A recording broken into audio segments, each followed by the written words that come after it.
আসসালামু আলাইকুম। এই হলো কুয়াকাটা সাগরকন্যা। সূর্যোদয় আর সূর্য অস্তের এই অসাধারণ সৌন্দর্য উপভোগ করতে এখানে প্রতি বছর হাজার হাজার মানুষ ছুটে আসেন। আর আজ আমরা তোমাদের নিয়ে যাব এক সুন্দর ভ্রমণে।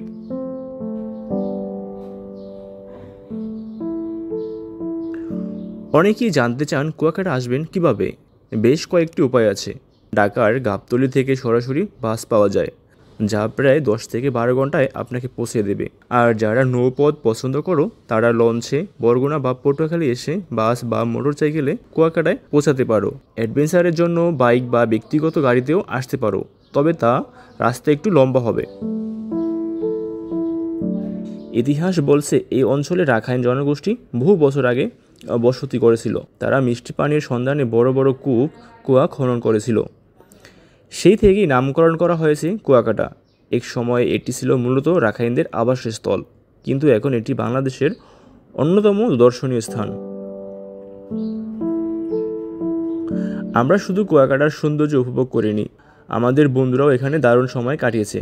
সৈকতে ফুটবল খেলা, পানিতে দাপাদাপি আর নানা রকম মজার খাবার খেয়ে আমরা পুরো দিনটি উপভোগ করেছি। ট্রিপের সবচেয়ে মজার অংশটি হচ্ছে সবাই মিলে ঘোরাঘুরি আর হাসাহাসি। তোমরা যদি আসো তাহলে অবশ্যই তোমাদের বন্ধুদের সাথে নিয়ে আসবে এবং দারুণ সময় উপভোগ করতে পারবে। ঈদের ছুটিতে কুয়াকাটার চেহারাই বদলে যায়। হাজার হাজার পর্যটকের ভিড়ে সৈকত হয়ে ওঠে জমজমাট। হোটেল রেস্তোরাঁগুলো তো থাকে বিশাল চাপ, আর বিচে চলে ফটো সেশন, ঘোড়ার দৌড় আর নানা রকম মজার অ্যাক্টিভিটি। কিন্তু এখানে আসলে কিছু বিষয় খেয়াল রাখা দরকার, যেমন আগেভাগে হোটেল বুকিং দেওয়া, পর্যটকদের ভিড় এড়াতে সকালে বের হওয়া। কুয়াকাটা শুধু একটি ভ্রমণ স্থান নয়, এটি প্রকৃতির এক অনন্য উপহার।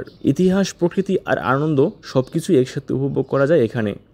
আমরা সবাই ভ্রমণের প্রতিটি মুহূর্ত মনে রাখব, বিশেষ করে আমাদের বন্ধুত্বের অসাধারণ স্মৃতিগুলো। এই ট্রিপটি আমাদের শিখিয়েছে জীবন শুধু গন্তব্যই নয়, বরং পথ চলায় আসল আনন্দের। তাই তোমরা কি ভাবছো, পরের ট্রিপ কি কুয়াকাটা হবে? কমেন্টে অবশ্যই জানাবে। আর এই ভিডিওটি ভালো লেগে থাকলে অবশ্যই লাইক, শেয়ার আর সাবস্ক্রাইব করতে ভুলবে না। দেখা হবে পরের অ্যাডভেঞ্চার। সে পর্যন্ত ভালো থেকো। আল্লাহ হাফেজ।